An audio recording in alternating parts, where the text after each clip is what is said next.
Telside 2 est prêt. La modernisation de l'ensemble des installations destinées à la surveillance géomécanique de l'atoll de Mururoa aura nécessité 12 milliards d'investissements.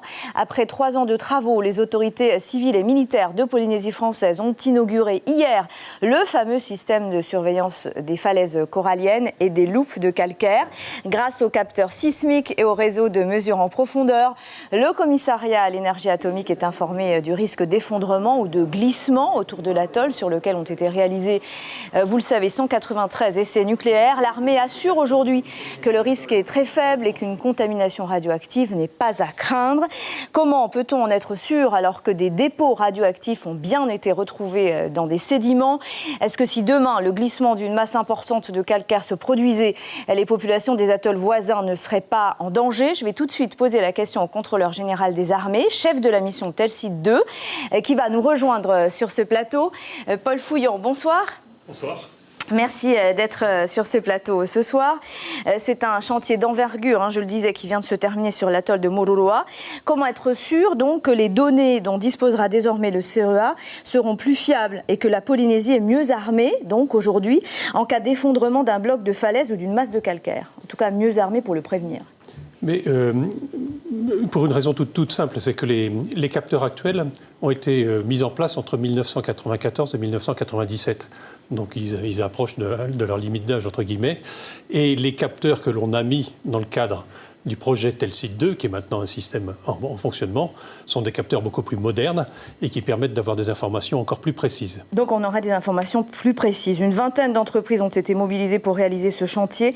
65 marchés ont été passés et le chiffre d'affaires d'Air Tahiti, pour quelques chiffres, a augmenté de 500 millions durant la durée des travaux. Qu'est-ce que l'armée souhaite montrer à travers ces chiffres? Qu'elle continue finalement encore, dans des proportions moindres, mais de développer en tout cas l'économie du pays.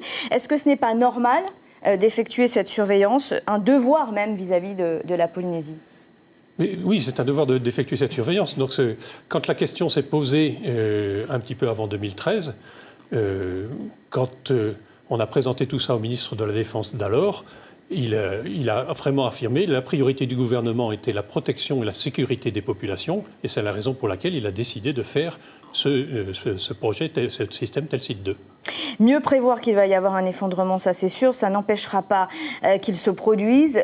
Une vague de 2 mètres peut-être, ou de 20 mètres, ce n'est pas la même chose, pourrait naître d'un glissement de calcaire. L'armée assure aujourd'hui que la population ne craint rien, que ce soit celle qui vit à Mururoa ou celle qui habite sur les atolls les plus proches. Comment est-ce que vous pouvez en être certain? Alors, on en est certain parce que justement, le système Telside 2 a été développé pour nous donner 2 missions. Une mission d'alerte immédiate, c'est dans le cas du petit bloc de falaise qui se détache, où là, c'est une vague de 2 mètres. En 90 secondes, on serait prévenu, c'est ça? C'est exactement ce que vous annoncez. En 90 secondes, on est prévenu. Soit on est dans la zone vie, on est protégé par un mur, et soit on n'est pas dans la zone vie, et alors on est tout de suite prévenu par une balise, et on monte dans des plateformes refuge. Et dans le cas d'effondrement d'une plateforme plus importante de calcaire? Dans le cas d'effondrement d'une ce qu'on appelle une loupe, donc d'une énorme masse de calcaire, là, il s'agit d'un préavis d'alerte. Donc ce préavis d'alerte qui va nous permettre de réagir, et ce préavis d'alerte, il est aujourd'hui de plusieurs semaines. Et en fonction de ce préavis d'alerte, on prendrait un certain nombre de mesures qui pourraient arriver jusqu'à l'évacuation de la population. Enfin, ce qu'il faut bien voir, c'est que depuis la fin des essais nucléaires, nous sommes toujours restés au niveau 0. Donc, ça, c'est pour la surveillance géomécanique, ce que vous venez de nous dire. Parlons maintenant du suivi radiologique, même si je sais que ce n'est pas tout à fait votre domaine. Après le démantèlement des installations en 98 à Mururoa, des dépôts radioactifs ont été retrouvés dans les sédiments, ça c'est officiel. Vous affirmez que la roche volcanique n'a pas été fragilisée malgré les essais nucléaires et qu'il n'y a donc pas de risque de contamination radioactive. Il y a des dépôts radioactifs d'un côté, mais pas de risque de l'autre. Expliquez-nous. Non, moi, je parle pour ma partie. C'est-à-dire que si on venait à une grosse masse de corail qui se détache, il n'y aura pas de relâchement radioactif dans la mesure où les essais étaient faits à des profondeurs de l'ordre de 1000 mètres, des essais beaucoup plus en profondeur. Donc, ils sont dans la roche volcanique et ce n'est pas la masse de calcaire qui se détache qui pourra relâcher dans l'océan. Une équipe internationale d'experts de 18 pays et de 20 laboratoires spécialisés ont évalué le site entre 1996 et 1998. Ils ont affirmé qu'il n'y avait pas de danger et donc pas de radioactivité. Pourquoi est-ce qu'il y a eu autant de victimes du nucléaire dans ce cas ?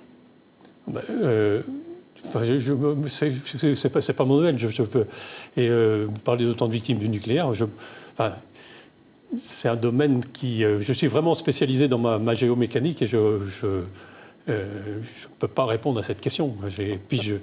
Vous expliquez quand même, en tout cas l'armée explique que l'État français a choisi de poursuivre la surveillance après cette évaluation, oui. Que vous avez sur place des dosimètres, que vous contrôlez l'eau du robinet, le sable, les sols, les noix de coco, et j'en passe. Le taux de radioactivité est compris entre 0,2 et 0,3 millisieverts par an à Mururoa, ce qui est largement inférieur à la dose de radioactivité relevée chaque année dans l'Hexagone.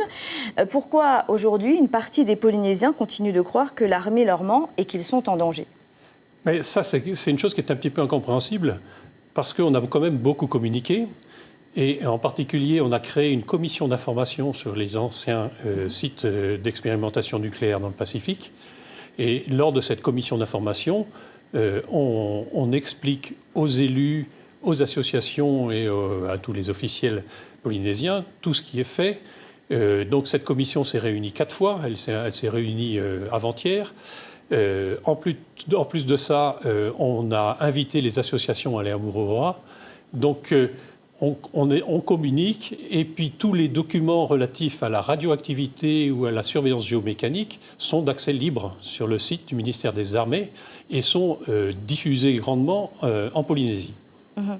Merci beaucoup, Paul Fouillant, d'avoir répondu à nos questions ce soir.